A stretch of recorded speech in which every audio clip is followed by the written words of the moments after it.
Glória a Deus. Efésios, capítulo 6, a partir do verso 10.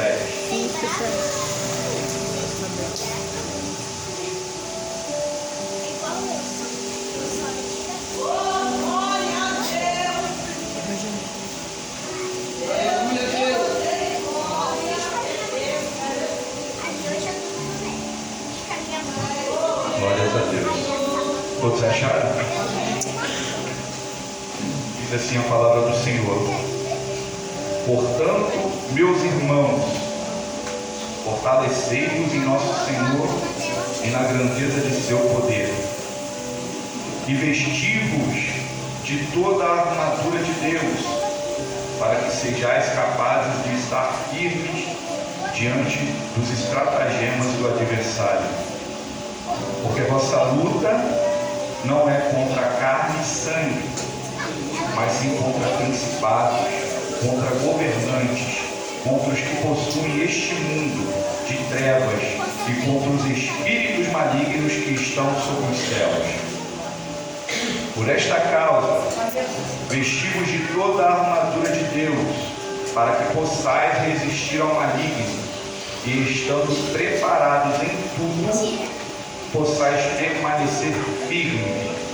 Estejais, pois, firmes, cingindo vossos lombos com a verdade, vesti-vos com a couraça da justiça, e calçai os vossos pés com a boa vontade do Evangelho da paz. E junto com isto, tomai o escudo da fé, para que com ele possais apagar todos os dardos inflamados do maligno. Colocai o elmo da salvação e tomai a espada do Espírito, que é a palavra de Deus, orando em todo o tempo no Espírito, com toda oração e rogo, vigiando em oração sempre, orando e implorando continuamente por todos os santos. Aleluia. Talvez, quando eu abri essa Bíblia aqui e comecei a trazer essa palavra, você deve ter imaginado: o pastor vai falar da armadura de Deus. Ou não, irmão? Todas as vezes que nós abrimos a Bíblia,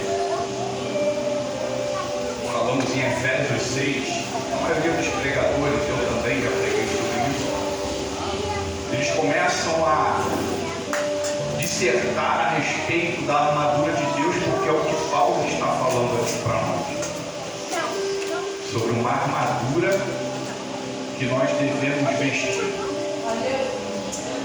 Mas se nós entendermos o contexto dessa carta, Paulo, ele quando escreve essa carta, e ela é uma carta circular, ela circulou por algumas igrejas, não só a igreja em Éfeso, ela tinha o intuito de chamar os irmãos a viverem em unidade, em viverem em concordância, em viverem em paz, em viver em harmonia. Não uma igreja melhor, uma igreja pior, um irmão mais santo, um irmão menos santo, não. Porque Paulo ele tinha um problema naquela região, e o problema era os da circuncisão.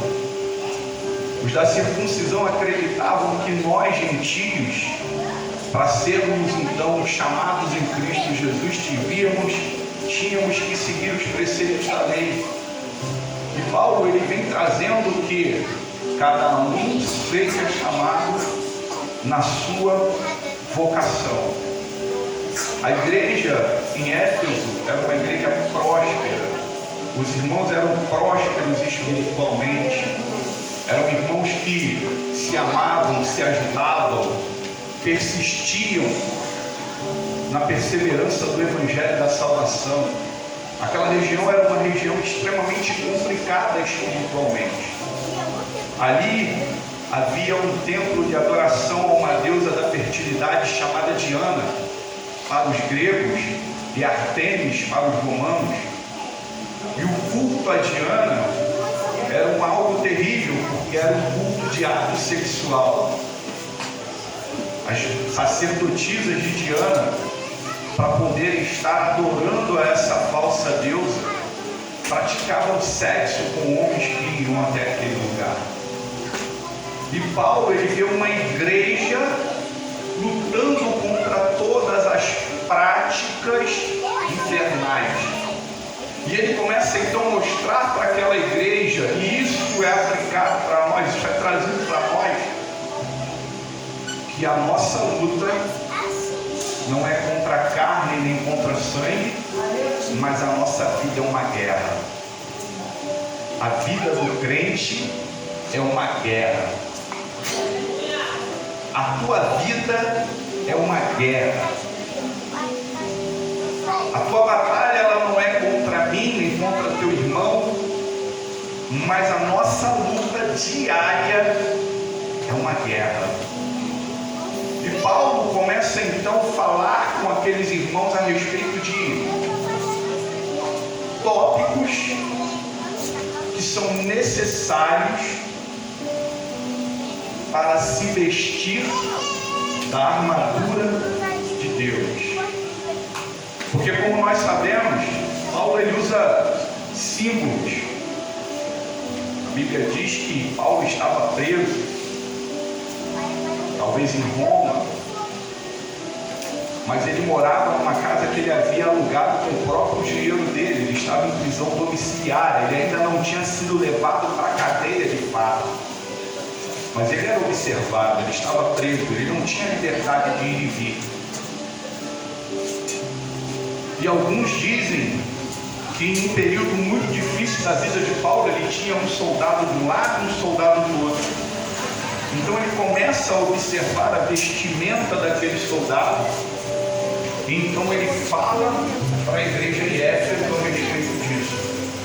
Mas o interessante é saber que do mesmo jeito que Paulo estava pregando para gentios, para nós, para os outros povos, ele também estava pregando para judeus. E os judeus, eles tinham uma obrigação de conhecer a Torá, de conhecer os livros dos profetas. Eles já nasciam e eram introduzidos no conhecimento da palavra de Deus. Então Paulo também precisava falar com eles. Paulo usa símbolos. E quando Paulo fala da armadura de Deus, ele está contextualizando Isaías capítulo 59, versículo 17, onde diz que Deus se veste com armadura de vingança, porque Ele é Deus zeloso, Ele é Deus que guarda, Ele é Deus que protege, Ele é Deus que cuida, Ele é Deus que vinga os filhos teus. E o interessante é que, se ele estava falando em Isaías capítulo 59, versículo 17, como posso eu vestir a armadura de Deus, se é uma armadura de um Deus zeloso, e se eu não tiver uma mudança de vida?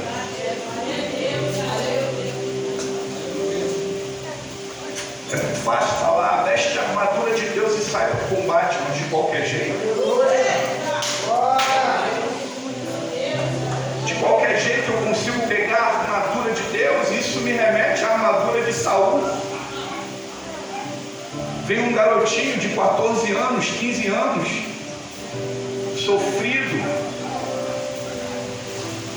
carregando um cajado, um alforje, subindo por uma colina, e ouve um incircunciso gritar: sois vós aí, ó, exército de Saul, vem peleja contra mim.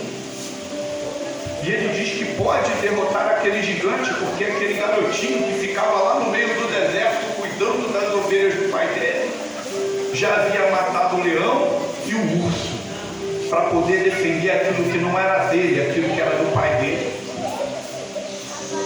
E quando Saul chama, diz: você não pode, porque ele é guerreiro desde sua mocidade, e você é só uma criança, você é só um jovem. Ele não tinha idade nem para ir para a guerra, porque pela lei de Israel ele tinha que ter 21 anos e ele tinha 14.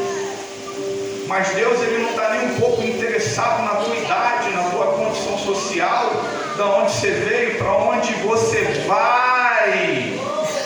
Ele quer que você se coloque na posição para que Ele tenha chamado você, para que Ele possa vesti-lo com a armadura dele.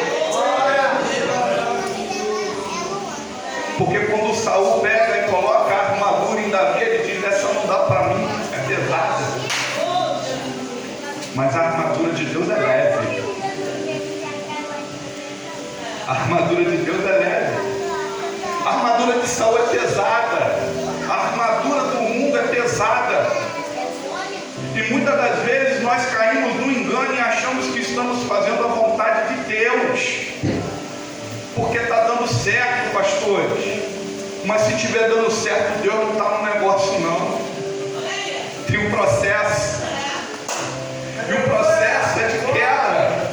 Se tu não passa pela luta, tu não tem vitória. Se você não está passando pela prova, se você não está passando pela dificuldade, Deus não está nesse negócio não. Porque a vida do crente é uma guerra. E eu estou trazendo aqui uma palavra de ânimo para você, não é de desespero não. Porque até parece, né? Poxa, mas desse jeito eu nunca vou conseguir. Vai. Mas a armadura que Deus está preparando para você, que é dele, mas tem que ser ajustada em você. É necessário que você tenha cicatrizes de combate. Se você não tiver cicatriz de combate, você não tem história. Se você não tiver cicatriz de combate, você não tem história. Tem que ter cicatriz.